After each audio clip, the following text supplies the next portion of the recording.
Welcome back to the Therapeutic Potential of Performance Show.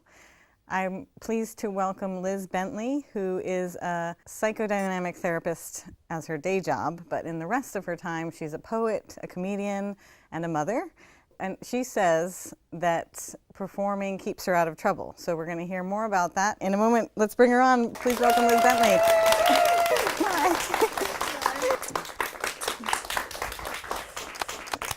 The context of the song is actually at the end of a show that Oriana came to see called CBT Crash Bash Trash.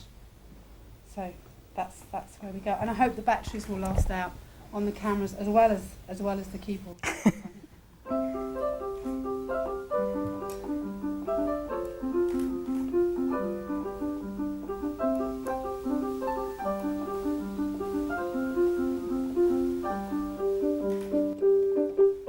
I've got a very good relationship with my GP.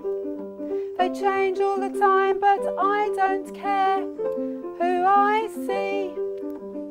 I can get a regular prescription of temazepam. I am very, very, very, very, very, very, very, very, very, very, very, very lucky. Many, many, many people don't know that prescriptions can always be free. They don't check what boxes you tick or if it's really you that's sick. Oh doctor, you can't cure me, 'cause there's nothing, nothing, nothing, nothing wrong.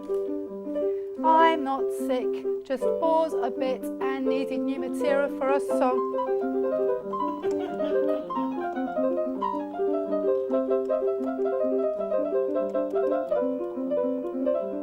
You get lots and lots and lots of money, but it's changing rapidly, so don't be smug. The surgery is now open till 7:30.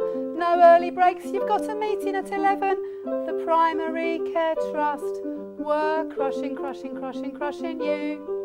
But government guidelines suggest that CBT will work for you too. That's CBT, we know about that, don't we? Because Bernadette was telling us about it. That's cognitive behavioural therapy. How many in the audience have had it?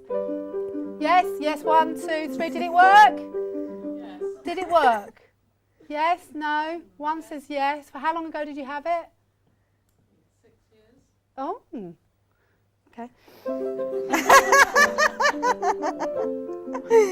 I'm not going to talk about attachment. Anyway, then there's CCBT1. Anybody had CCBT1? That's computer cognitive behavioural therapy. That's doing it with a computer.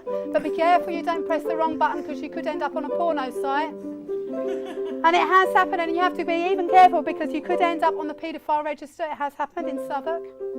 And then there's SHB. What does that mean? What does that one mean? SHB. Self-help book. Self-help book. Self-help. But I actually bought one quite recently. I was in a relationship with a man who was depressed, quite severely, and I bought a book, and it's Living with a Depressed Partner. And I realised, we had to end the relationship when I was jealous of the case studies. 1, 2, 3, 4, 5, 6, 7, 8. Yes, no, sometimes, occasionally, maybe. Oh, doctor, you can't cure me because there's nothing, nothing, nothing, nothing wrong. I'm not sick, just bored a bit and needed new material for a song. Obviously on a grand piano you can imagine how wonderful it is in a nice big art set. Anyway, there we go. Thank you. Thank you.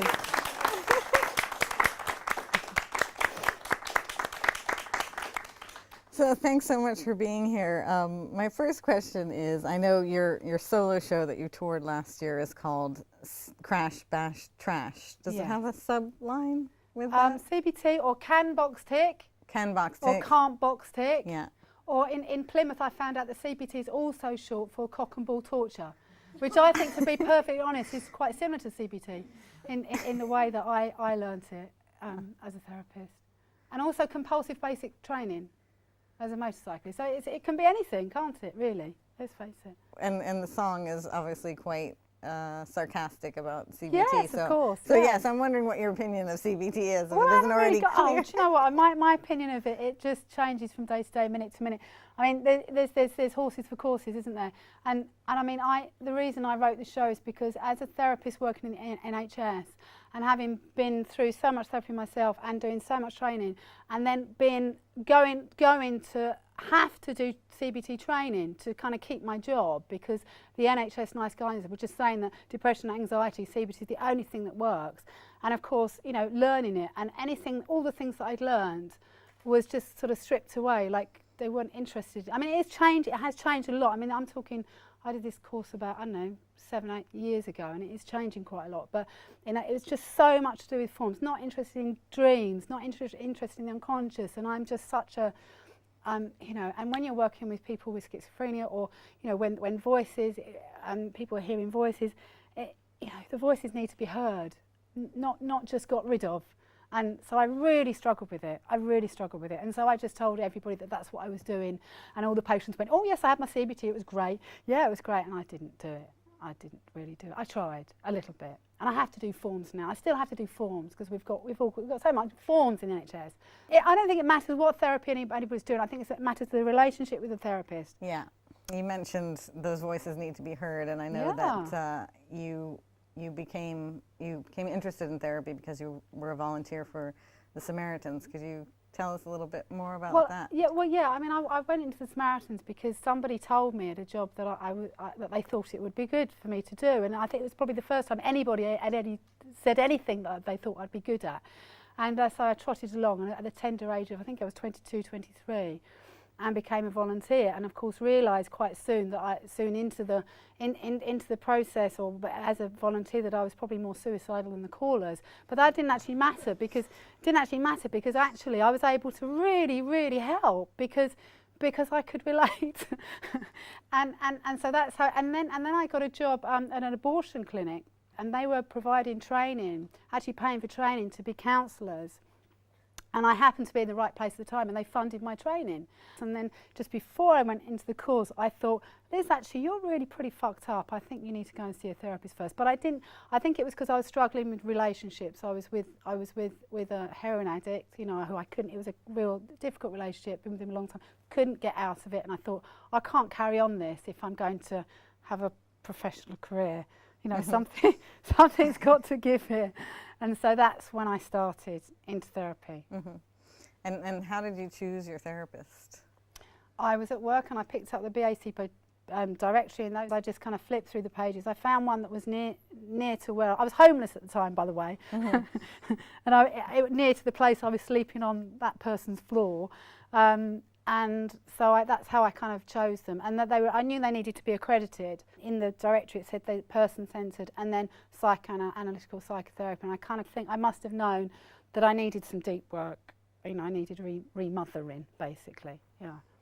And when you met her, you felt that she was the right one? No, I don't know.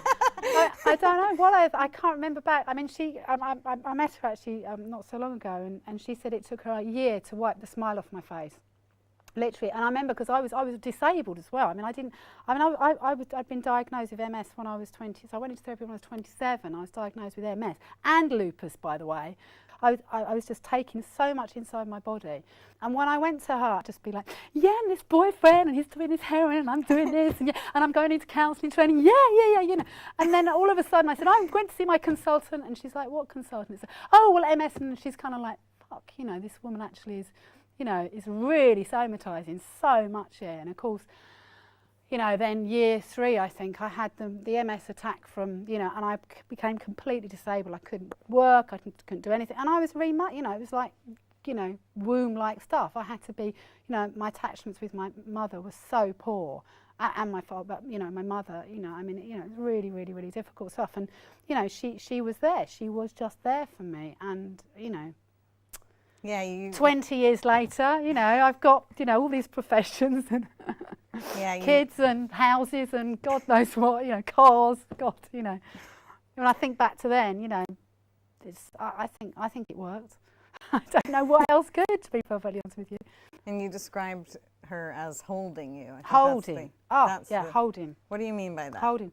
I think the best example of holding is when I was pretty disabled and I couldn't get about at all.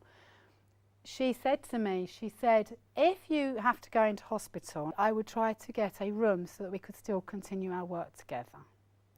And it was a long time, at the time, I didn't really understand I was thinking, well, I'm not going to be, why would I go in hospital? I was in complete denial of how serious, my issues were.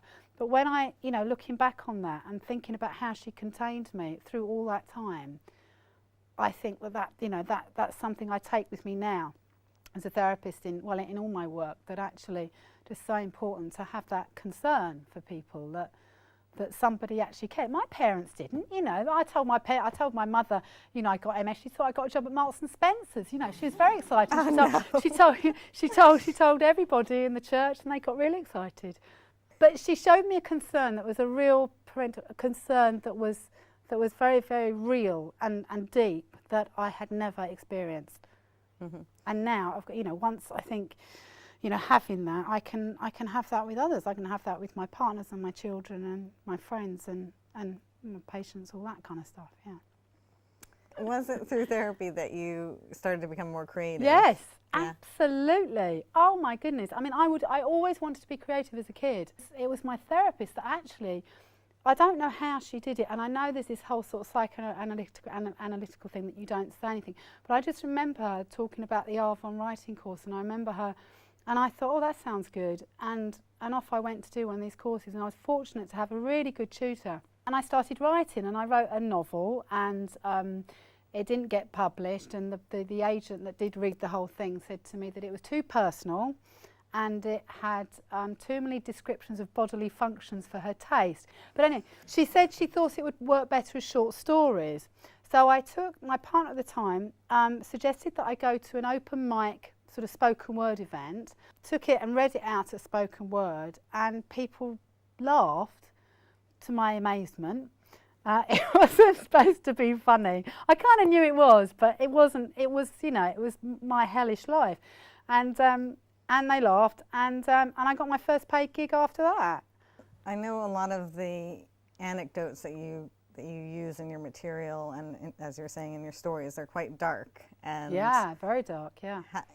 But then you turn them into humor.